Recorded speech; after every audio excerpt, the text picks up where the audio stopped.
안녕하세요 여러분. 여러분의 참신한 소송 코치 법무법인 참여 신정현 변호사입니다. 오늘은 그 조국 전 장관이 그 진술 거부권을 행사하고 있는 데 대해서 그 이유가 무엇인지에 대해서 법률적으로 한번 검토를 한번 해보도록 하겠습니다.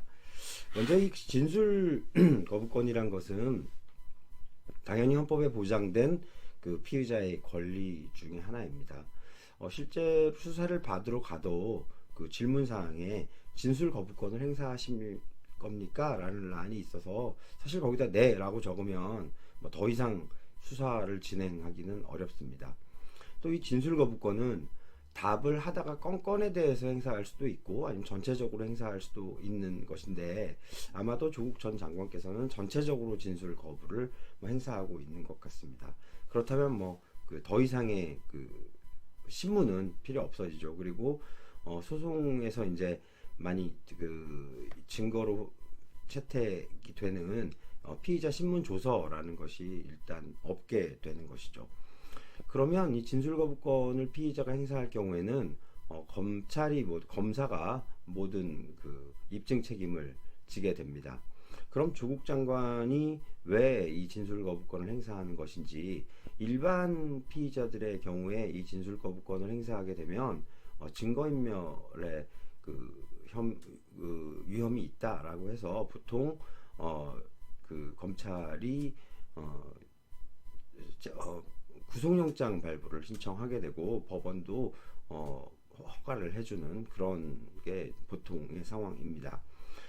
근데 이제 조국 장관님 같은 경우에는 지금 현재 공소장의 내용을 그 대략 예측하고 있을 겁니다. 왜냐하면 앞에 이제 그 정경심 교수도 이미 뭐 구속이 되어서 수사를 받고 있고, 그 다음에 또 그 동생도 그렇게 하고 있고, 어차피 조국 전 장관이야 거기 그 사건들의 주범은 아닐 것이고, 뭐 공범이나 아니면 뭐 방조범 정도로 예상이 되기 때문에 그 공소장의 범위를 벗어나지 않는다라고 판단을 하고 있을 것 같아요.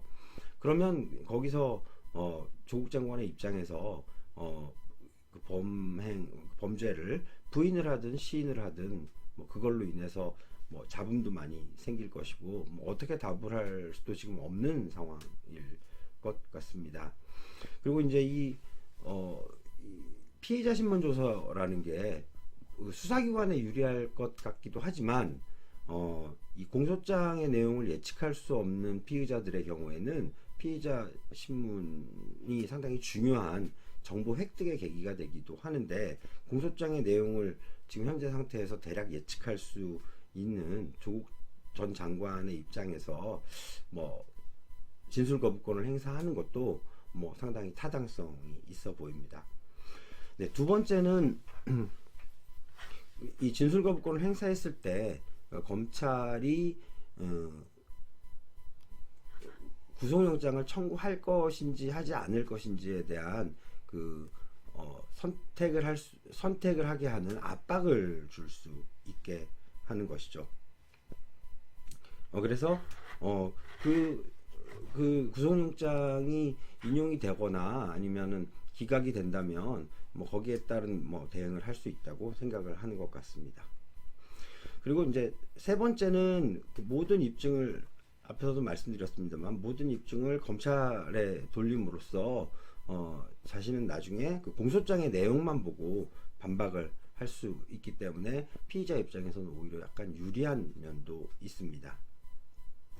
그리고 이제 마지막 네 번째로는 이 수사 과정을 길게 가져가는 것보다 재판 과정을 오히려 더 길게 가져가는 것이 유리하다는 판단이 있는 것 같습니다. 일단 현재 검찰이 그 자신이나 자신의 가족들에게 비우호적이라는 것은 이미 파악하고 있기 때문에 오히려 재판부에 그 희망을 좀 더 걸어보는 것이죠.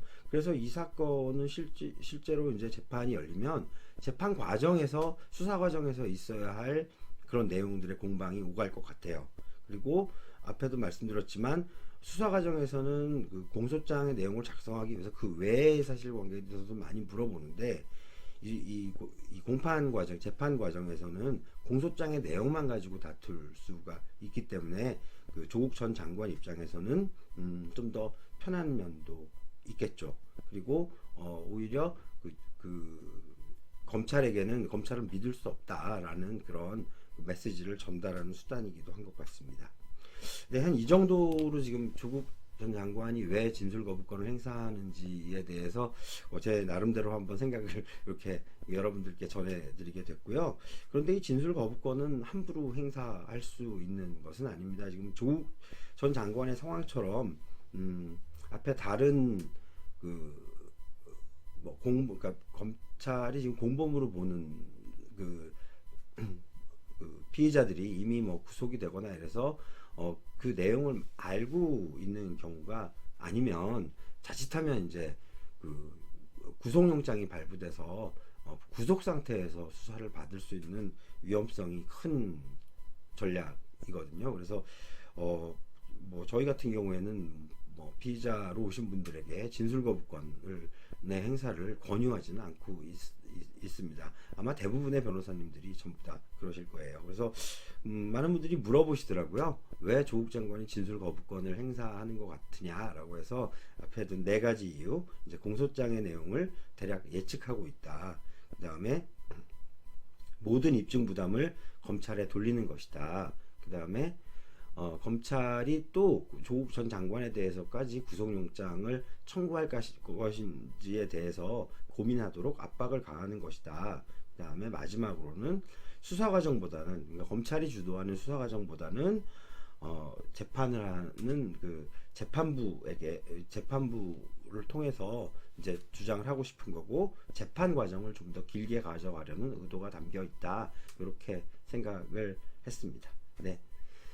이상으로 오늘 동영상 마치고요. 저는 지금까지 여러분의 참신한 소송 코치 법무법인 참의 신정현 변호사였습니다. 감사합니다, 여러분.